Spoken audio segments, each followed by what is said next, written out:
Trintim, fala um pouquinho para a gente como é que é esse desafio, né, de implementar PMO, como é que é administrar um PMO. Eu sei que você tem bastante experiência nisso. Conta para a gente um pouquinho como é que é essa jornada, né? Implementar um PMO é sempre um grande desafio, porque cada organização tem as suas necessidades, né? Mas o que a gente observa é que cada vez mais tem essa preocupação, porque embora os indivíduos hoje conheçam o gerenciamento de projetos, quer dizer, a pessoa já sabe gerenciar ali o seu projetinho mais ou menos organizado, quando tem vários projetos aí começa a aparecer problemas de coordenação, problemas de recurso, de uma série de outras dificuldades aí da organização, que por mais que você tenha um monte de bons gerentes de projeto, não tem como dar certo. E é isso que tem levado as organizações a cada vez mais ter PMOs onde você tem visibilidade, onde você tem indicadores, metodologia, né, softwares mais adequados. E é isso que impulsiona hoje o mercado de PMOs. É uma realidade das organizações, né, também assim, vantagens de carreira para as próprias pessoas que querem procurar isso. Você falou carreira agora, né? Acho que esse é um assunto importante, né? Muitas pessoas podem até pensar em fazer o programa por causa de carreira. Eu acho que isso de fato pode ser uma possibilidade. Conta pra gente onde uma pessoa pode trafegar, né, depois de ter feito um programa como esse, né? Qual que é o benefício para ela em termos de carreira e o que ela pode conquistar com isso? O grande benefício é enxergar que as habilidades, na verdade, de gerenciamento de PMO são diferentes das habilidades de projeto, né? Porque você tem o seu escopo, tempo e custo no projeto, tem a metodologia, segue melhores práticas do PMI, enfim. Mas para um PMO existem outras coisas, como a gestão de benefícios, o risco do portfólio, que é diferente do risco dos projetos, a gente tem a seleção e a priorização, pensar em uma série de outras coisas aqui, até de coordenação, gestão de demanda e capacidade, então novos projetos, fazer um mapinha daquilo que você quer executar nos próximos anos. E essa visão às vezes falta nos gerentes de projeto, e é necessária, é essencial para os gerentes de PMO. Existem até certificações mais avançadas, né, de portfólio, de programas voltadas para essa carreira e que tem também, em grandes organizações, inclusive salários bem atraentes aí de mercado de PMO, né? Trintim, você falou uma coisa interessante que é o seguinte, você falou de algumas dificuldades, né, que eu acho que até muitas pessoas, né, que podem estar vendo esse vídeo, eles podem conviver com isso, né, que são dificuldades de distribuição de recursos, né? Quem nunca viu um gerente de projeto tendo um conflito com outro por causa de falta de recurso, né? Exatamente. Isso acontece continuamente, né? Então, eu acho até, e aí pergunto para você, né, depois estendo essa pergunta para você, o PMO é uma evolução natural da maturidade em gestão de projetos? Bastante, ele é um alavancador da evolução, né? Assim, não da evolução, do aumento de maturidade na organização, porque chega um momento que não adianta só você ter bons gerentes de projeto, ferramentas dos projetos individuais, se a gente não tem esse conjunto de projetos bem gerenciado, porque o conjunto de projetos, na verdade, é o que importa para a organização, né?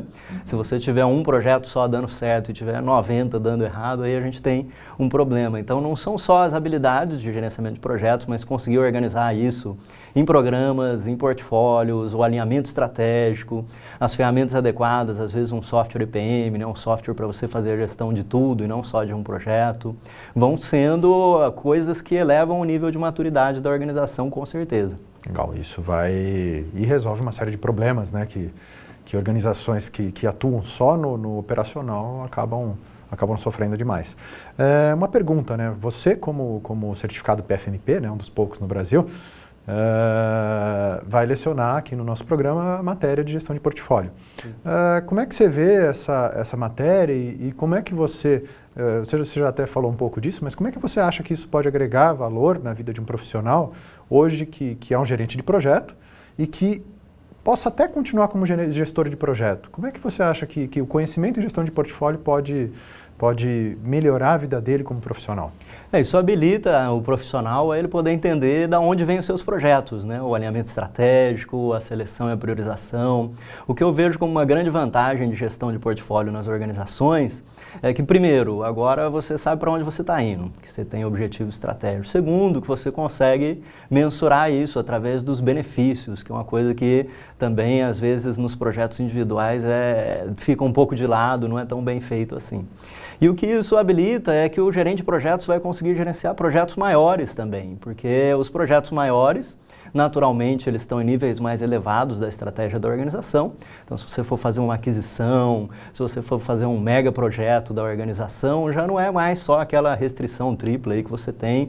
Você está em constante conversa com o PMO, ou com o gerente de portfólio, ou pode se tornar um gerente de portfólio, e vai estar acessando esses níveis mais altos da organização, que tem uma linguagem diferente, que é mais essa linguagem mesmo de estratégia de portfólio, não tanto de CPI, SPI, né, indicadores de projeto que está lá no nível operacional. Isso vai conseguir entender esse caminho aqui, o meio do caminho, né, o tático para o estratégico, e é um grande aprendizado para o profissional, com certeza. Ou seja, o que você está me falando é que talvez esse curso não somente te habilite a se tornar um profissional gestor de PMO, mas ele pode também te dar ferramentas para se tornar um gerente de projeto melhor. Com certeza, sim. E até de poder implementar os escritórios de projetos, né, que não deixa de ser um projeto também, e às vezes não considera todas as questões de cultura organizacional, não faz um plano de aumento de maturidade do PMO. Então também tem organizações que fazem a própria implementação do escritório de projetos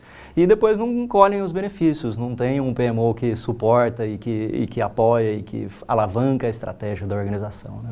Fala um pouquinho de você, conta pra gente um pouquinho como é que é a sua carreira, né, para os possíveis interessados no programa entenderem melhor quem que é o Trentin, por que o Trentin foi uma escolha bem pensada aqui para o programa, e quais são os diferenciais aí de carreira seus que vão ajudar a formar a melhores profissionais gestores de PMOs aqui através da FIA.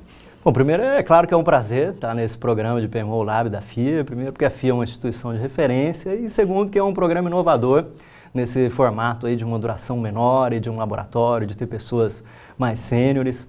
Eu trabalho com escritório de projetos, né, em si, já há mais de 15 anos, trabalhei na Força Aérea, em escritório de projetos. Depois fundei a minha empresa de consultoria, que a gente faz a implementação de escritório de projetos também, entre terceirização de projetos.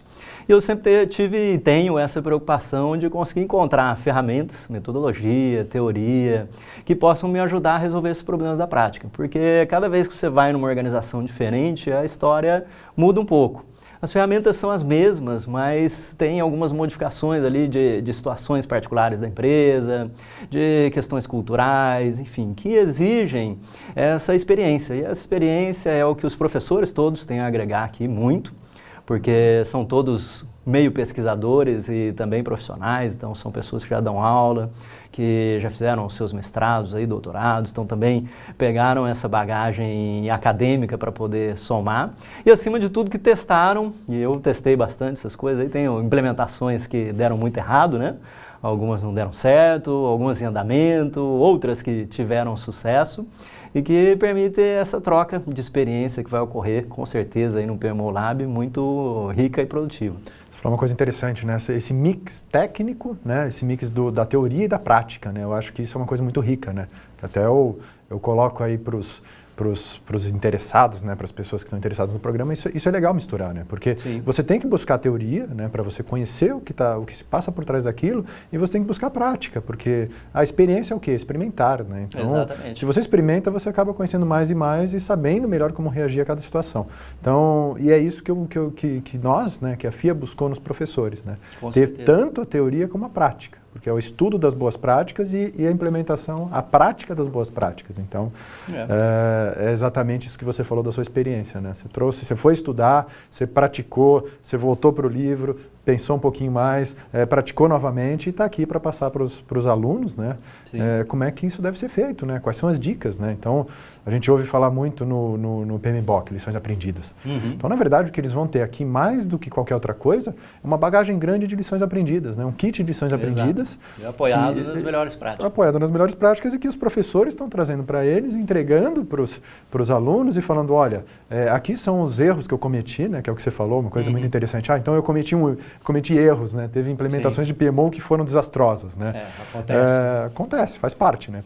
Então, você vai trazer essas situações e vai falar, olha, eu errei por causa disso e disso e disso. Eu acho que isso é uma coisa extremamente interessante para quem está em sala de aula, né? Porque muitas vezes a gente fala de cases, fala de situações que estão em revistas, mas como você vivenciou várias situações, você vai poder trazer de forma mais rica ainda porque você esteve lá dentro. Então, E é isso que nós temos conversado muito, né, e temos colocado como proposta do PMO Lab. Fábio, fala um pouco do programa, de como você pensou esse programa, quais as contribuições diferenciais seu e desse programa que a gente tem do PMO Lab. Legal.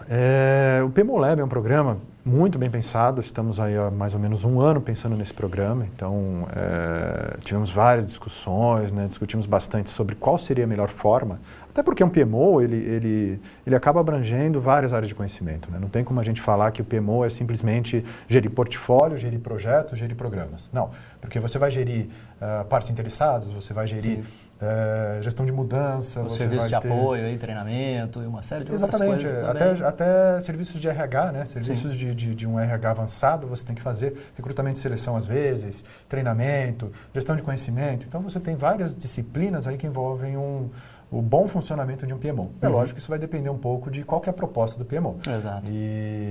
Mas, como o nosso programa é um programa abrangente, a gente pensou em trazer o maior número de disciplinas, com a maior profundidade possível, que tivessem a maior relevância possível para essas pessoas. Ou seja, o que a gente fez? A gente fez uma priorização, né?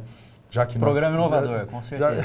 Já que nós entendemos bastante de gestão de portfólio, a gente fez uma priorização. A gente pegou uma lista de disciplinas que seria interessante fazer parte e pegamos um método didático que fosse interessante, priorizamos as disciplinas para que não ficassem muitas disciplinas com pouca carga horária. Então, a gente diminuiu um pouco o número de disciplinas, mas quis dar uma profundidade maior. Montamos essas disciplinas num modelo de laboratório, onde as pessoas vão receber um case. Em cima desse case, elas vão ter que desenvolver uma proposta de implementação de um PMO, e essa proposta de implementação do PMO vai ser avaliada na última aula do curso. Eles vão apresentar isso para um comitê, né, como se fosse, simulando exatamente como se fosse uma empresa. Então, eu tenho que aprovar um projeto. Então, eu tenho que ir lá pedir verba, eu tenho que mostrar para que esse projeto veio, qual que é o business case dele e todos os detalhes desse projeto. Então, vai ser mais ou menos assim na última aula. Eles vão ter que elaborar isso de ponta a ponta e fazer essa apresentação para que esse comitê avalie esse projeto, né, essa implantação de PMO. Então, vou chamar os chefes deles para avaliar, para eles implementarem na organização. Poderia até ser uma ótima ideia, né? Traz os chefes aí. Conseguir vender a ideia e mostrar que traz os benefícios para a organização. Exatamente. Imagina, eu acho que se isso desse certo nesse programa, seria muito interessante, porque... Vamos trazer alguns. A gente traz os alunos, né? Os alunos apresenta para os chefes e depois eles saem implementando PMOs. Olha que maravilha, né? Para mim ia ser... Eu acho que para os professores, né, para a gente, ia ser sensacional, porque não tem coisa melhor para um professor do que ver alguém usando e tendo os benefícios. Exatamente, aplicando conhecimento e conseguindo resultados. Sensacional. Tenho alguns anos também de experiência em PMOs, eu já tive experiência de implementar alguns PMOs relevantes, né? E é como você falou também, sucessos, fracassos, dificuldades, acertos, erros. Então, é um passado bastante rico, né? Eu gosto bastante também de buscar as boas práticas, então certificações, né? Acho que nós dois somos... Faz parte do desenvolvimento profissional, né? Poxa, é excelente. Nós dois somos um dos poucos aqui PFMPs do Brasil, né? Sim. Então hoje somos em quanto, você sabe? 4 ou 6. 4 ou 6, e o quanto né? isso abre portas, né? Então, exatamente. Então, somos um dos poucos PFMPs do Brasil e isso é graças à nossa vontade, né? Porque não necessariamente hoje, pelo menos eu nunca vi, uma empresa colocando que está buscando um candidato PFMP. Né? Acaba que é sempre um diferencial, né? Junta a experiência com também a prova ali, um conhecimento, né? A prática com a teoria. Eu costumo até falar o seguinte, né? Imagina você é consultor, eu também sou consultor. A gente vai prestar um serviço para um cliente. Se a gente não tiver resposta, o que vai acontecer? Sim. Aí o cliente vai olhar para a gente e vai falar, opa, peraí, né? Então eu estou, né, comprando um serviço seu que é me dar as respostas que eu preciso. Né? E normalmente ele compra o nosso serviço, por quê? Porque ele não vai encontrar essa resposta dentro da própria empresa. Sim, então, se a gente não chegar com a resposta, e muitas vezes são perguntas difíceis, né? Não são perguntas simples. Se nós não chegarmos com a resposta, ele vai falar, opa, peraí, então a gente precisa rever esse profissional que a gente está contratando. Então, daí que vem atrás um pouquinho da teoria, né? Buscar livros, buscar certificações, buscar diferentes linhas, né? Eu acho que é uma coisa importante também que a gente pode falar, a gente não necessariamente, né, deseja aqui se ater uma linha só. Então, tem PMI, tem PMA, tem Excelos, vamos usar os modelos tem todos. Vários modelos. Então, a gente, como todos aqui têm experiência em vários modelos, a gente vai explorar o melhor que tem em todos os modelos. Não faz sentido a gente falar, não, vamos seguir uma linha mestra. Sim. A gente vai seguir a linha do que a gente está vendo que é mais efetivo. Né? Exato. Por exemplo, o Axelos tem o MLP, né? Sim. Que o PMI tem um standard de Portfolio Management. Então, a gente comparativo até deles, né? Poxa, por que não, né? Porque faz total sentido, né? Se a gente vê que um deles tem algo melhor, outros tem outro conteúdo melhor, por que não usar várias fontes, né? Para a gente conseguir aí formar melhor nossos egressos, né? Então, esse é nosso objetivo, né? E aí, como você falou, a felicidade, vamos criar até um indicador. Nosso indicador de sucesso vai ser quantos dos nossos egressos implementaram PMOs nas organizações trabalhando deles. em PMOs de sucesso. Pronto, já temos um indicador aí estabelecido. Bem.